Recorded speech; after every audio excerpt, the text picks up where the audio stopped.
action.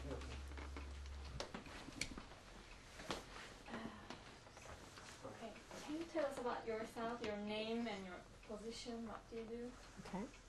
I'm Deborah Blue. I am Dean of the College of Arts and Sciences at Oklahoma Baptist University in Shawnee, Oklahoma. What was your first impression about Turkish people and Turkey before you met Institute for Interfaith Dialogue volunteers? I am sad to say that I really knew very little about the Turkish people. My geography probably was one of my worst subjects in school, and I honestly did not know everything that was in Turkey. I knew Istanbul was in Turkey, I knew Ankara was in Turkey, and that was about it. And so I really had not met many Turkish people that I knew of, and so I really didn't know much about Turkey. And probably my only impressions were just very general ones about, and sadly were probably fairly negative. Mm-hmm. Just since 9/11, that kind of thing. Yeah, But not anything very specific. I just didn't know much about Turkey at all. Just one of the Middle Eastern countries. Just one of the Middle Eastern countries, yes. Okay, have you ever had a hesitation to go to Turkey when you got the invitation? Actually, no. No, when I was invited, my instinct was absolutely. Now, my brother, when he found out, said, "What are you thinking?"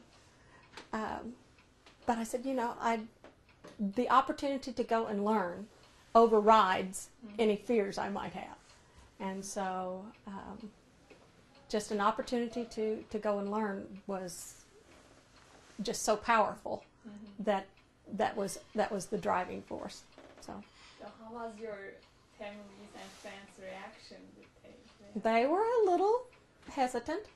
They were a little concerned for me, and I said, well, just pray that we will all be safe, and that we will have a safe journey, and that our flights will be uneventful, and that we will just come back safely and with wonderful adventures. So. Okay. What did strike you most in Turkey? Anything? Oh, I was on information overload really quickly. There was just so much to see. The history was so overwhelming. I just thought over and over again how in the United States we really have no sense of history. I was overwhelmed with the hospitality that we were shown everywhere we went. I remember thinking every once in a while I would notice that Jafar or Batul or Turan or Seldo, our tour guides, would be gone, and then they would show up again and realize that they had been off having their prayers, but they never made a big show of it. They never called attention to themselves, but just their devotion, their dedication was a real testimony and was very compelling, and that spoke to me. What do you think is the source for this hospitality or friendship in Turkey? Well, part of it is I presume very well ingrained culture. That you have just over generations and generations have taught each other well to be good hosts and hostesses.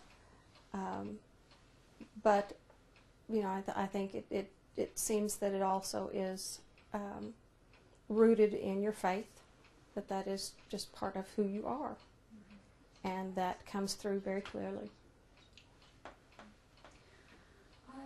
How your impression about Turkey and Turkish people change after the trip, if you Oh, compare it? my. Well, you were starting from a pretty blank slate going in because I really had so few set impressions going in. But coming away, it's I just have such warm feelings toward the Turkish people and such lovely impressions of the country. And, every time I think of one of the cities we visited, it's, colorful images come to mind. Mm-hmm. And the beautiful faces of the hosts and the families that we visited with, and the schools that we visited, and it was just, they're all positive, very positive images. So I just came back with a very positive image of Turkey and the people. How did you feel when you learned that through centuries, many civilizations and many religion lived in Turkey and people really lived in peace? And how did it change your views toward establishing peace in the world?